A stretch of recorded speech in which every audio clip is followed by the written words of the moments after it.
Baik, perkenalkan nama saya Putu Radit Ardika dari NPM 2478209. Jadi di video kali ini saya akan menjelaskan langkah-langkah pengerjaan dari Lab 8 Exploratory Data Analysis atau IDA menggunakan Google Colab dari mata kuliah Analisis dan Ilmu Data untuk TI. Nah, di sini dataset yang saya gunakan yaitu Health and Lifestyle Dataset di sini. Tujuan dari EDA ini tuh untuk memahami isi data, mempersiapkannya dari nilai kosong dan outlier, lalu melihat hubungan antar variabel menggunakan visualisasi. Nah, di sini kita langsung aja masuk ke praktikumnya. Di sini saya akan menjelaskan hasil pekerjaan dari lab sebelumnya saja. Saya tidak akan mengulangi pekerjaan lagi di sini karena kemarin saya sudah menyelesaikannya. Kita langsung masuk aja di langkah nol di sini atau yang pertama lah ya bilangnya. Sini upload data set. Nah, di yang langkah ke nol ini saya itu bakal ngupload datasetnya. Pertama-tama di sini saya mengetik kode Google Colab import files untuk mengimport modul upload. Nah, kemudian di bawahnya di sini saya menjalankan uploaded sama dengan function upload. Fungsinya itu supaya Colab-nya nanti itu menampilkan tombol choose file dan saya nanti bisa memilih filenya yang udah download tadi ya, yang mana file PPT data yang jadi udah saya tunjukkan itu. Nah,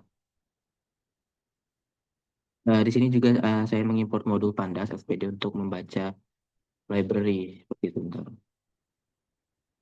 Oke, langsung aja di sini kita masuk ke langkah yang pertama. Di sini ada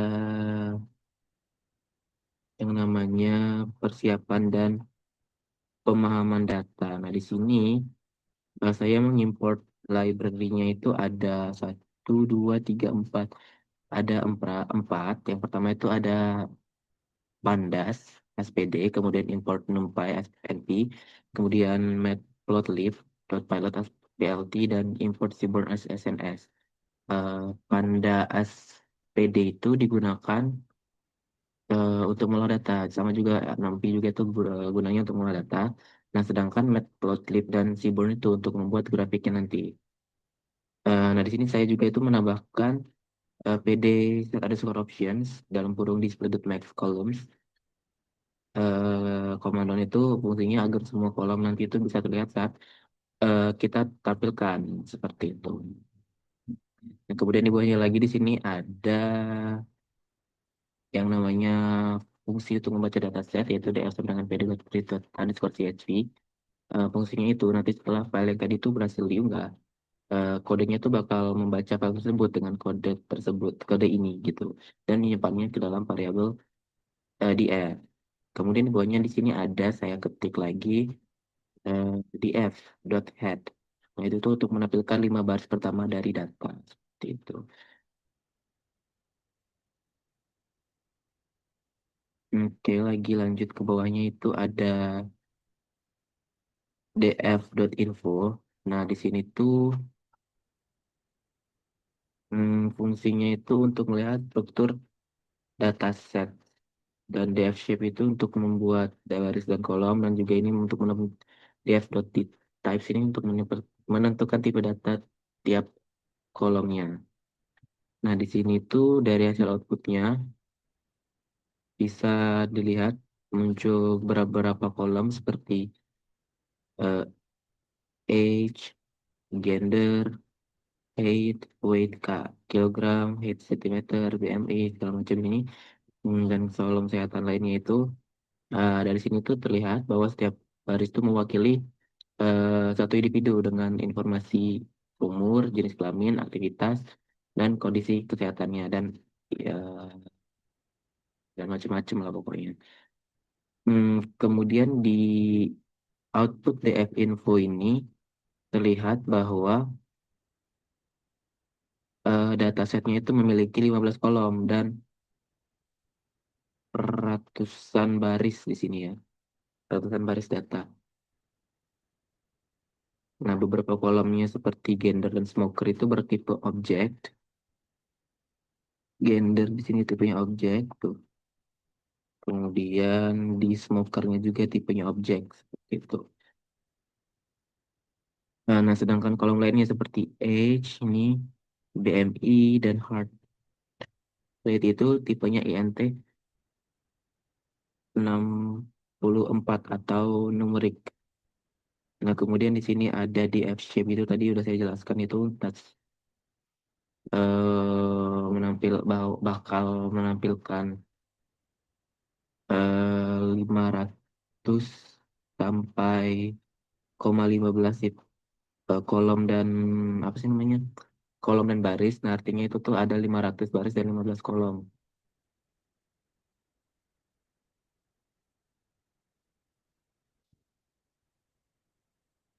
Oke, lanjut di sini kita lanjut ke langkah kedua aja di sini yaitu pembersihan data atau pembersihan data, missing value dan outlier.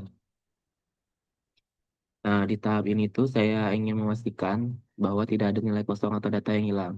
Nah, di sini yang pertama-tama saya akan print atau mencetak df.isNull.zoom.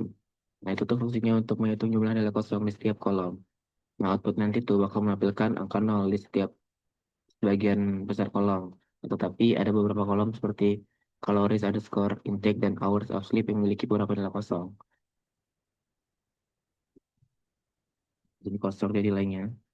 Jadi sini kebanyakan kosong sih nilainya memang. Oke, lanjut lagi ke bawah. Untuk memperbaikinya tadi, saya itu menulis perulangan di sini buat mengisi missing value-nya. Nah, baris yang dari for call ini sampai else dot median ini tuh fungsinya nanti kalau ada kolom yang bertipe teks, nilai kosongnya itu diganti dengan nilai yang paling sering muncul atau modus.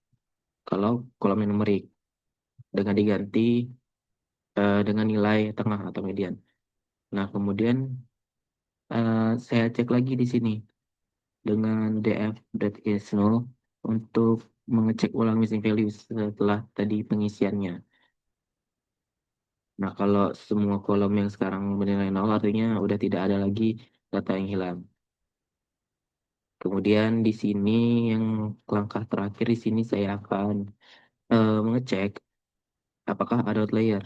Di sini saya tulis kodenya seperti ini. Nah, outputnya nanti itu bakal ada box plot untuk setiap kolom numerik. Nah, di beberapa kolom seperti daily steps, di sini terlihat titik yang berada jauh di atas box itu adalah outliernya. Nah, karena ini data life cycle lagi lifestyle, nilai ekstrim tersebut tuh masih masuk akal. Jadi ya saya biarkan agar variasinya tetap terlihat. Oke, kita lanjut lagi ke step ketiga yaitu statistik deskriptif. Nah, di sini tuh saya akan menjalankan kode di f.describe untuk menampilkan statistik seperti rata-rata, nilai minimum, maksimum, dan standar deviasi. Kodenya sebenarnya simpel di sini, cuman itu doang dua ini doang. Nah, outputnya di sini tuh nunjukin misalnya rata-rata umur yaitu sekitar 35 tahun, BMI-nya itu rata-ratanya sekitar 23 yang masih dalam kategori normal, dan detak jantungnya itu rata-ratanya sekitar 75 BPM. Kemudian nilai jam tidurnya itu berkisar antara 4 jam sampai 9 jam dan langkah hariannya itu berkisar ribuan langkah lah gitu. Nah, kemudian di bawahnya di sini tuh ada saya ketik lagi untuk statistik tambahan untuk data kategorikal. Dari hasilnya itu terlihat bahwa kolom gender di sini nih terdiri dari dua kategori, laki-laki dan juga perempuan dengan jumlah yang hampir seimbang dan kolom smoker menunjukkan mayoritas responden adalah non perokok seperti itu.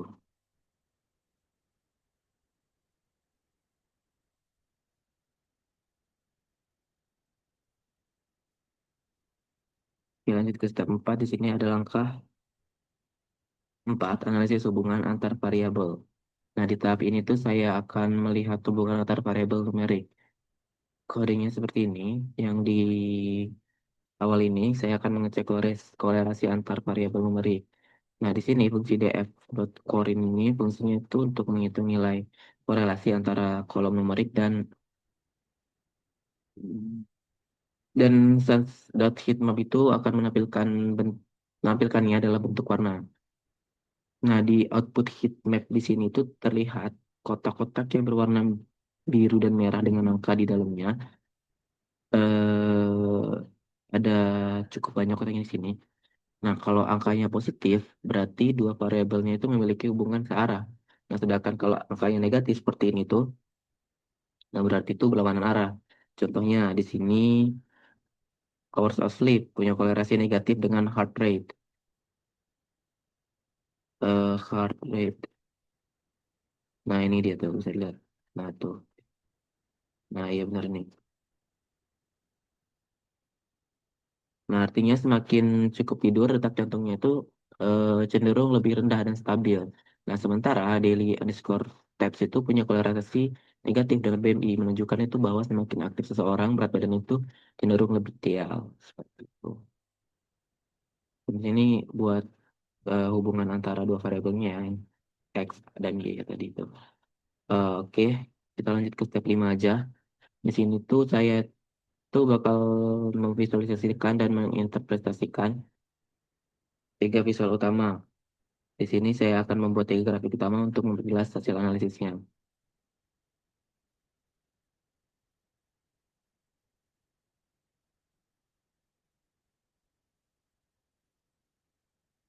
Tiga grafik utama itu saya yang pertama ngambil distribusi Gender, kemudian hubungan antar jam tidur dan detak jantung, kemudian rata-rata angka harian berdasarkan status merokok. Dan di sini library-nya saya import. Seperti tadi, nah di sini warning dot filter warning ini ignore itu fungsinya ya buat menghindari warning aja karena sebelumnya saya itu udah mencoba tanpa coding. Sebenarnya bisa jalan aman-aman aja, tapi dia ada warning. Jadinya outputnya itu agak kayak error gitu, tapi nggak error sebenarnya kayak cuma ada tulisan kayak error gitu semacam error, tapi itu bukan error, cuma peringatan doang. Jadi saya hilangin aja di sini warningnya, jadi biar nggak terdistract gitu ntar pas jelasin. Nah, di sini lanjut aja ke pertama distribusi gender. Di sini ya membuat size-nya, kemudian di sini membuat judul di aksi gender, di ininya gender, paletnya itu setnya dua. Nah seperti itulah yang sering. Langsung aja ke outputnya aja. Nah di sini terlihat di tab gender ini terlihat bahwa jumlah laki-laki itu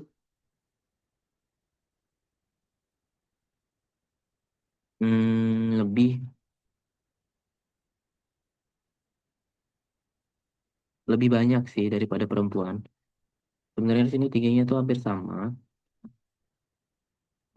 Berarti itu data setnya itu seimbang dan tidak bias terhadap salah satu gender. Kemudian di sini yang kedua saya mengambil hubungan antara jam tidur dan detak jantung, hours of sleep dan heart rate ya di sini. Nah di sini itu terlihat bahwa outputnya itu berupa titik-titik yang menyebar dari kiri ke kanan. Eh, Nah, di sini tuh terlihat kalau trennya itu menurun halus, yang artinya kalau orang yang tidurnya lebih lama biasanya memiliki detak jantung yang sedikit lebih rendah. Nah, ini tuh menunjukkan bahwa pengaruh positif durasi tidurnya terhadap kesehatan jantung itu sangat berpengaruh. Kemudian yang terakhir di sini, saya mengambil rata-rata langkah harian berdasarkan status merokok, daily stats, dan smoker.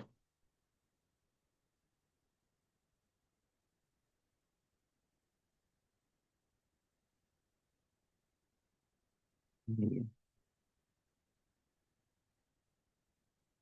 Nah, oke, di sini.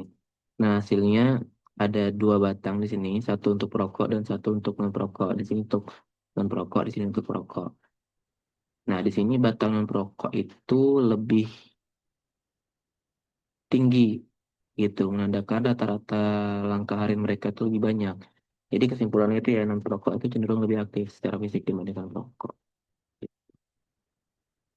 Oke, mungkin sampai situ aja eh, penjelasan praktikumnya. Mungkin penjelasan dari praktikum saya sekian.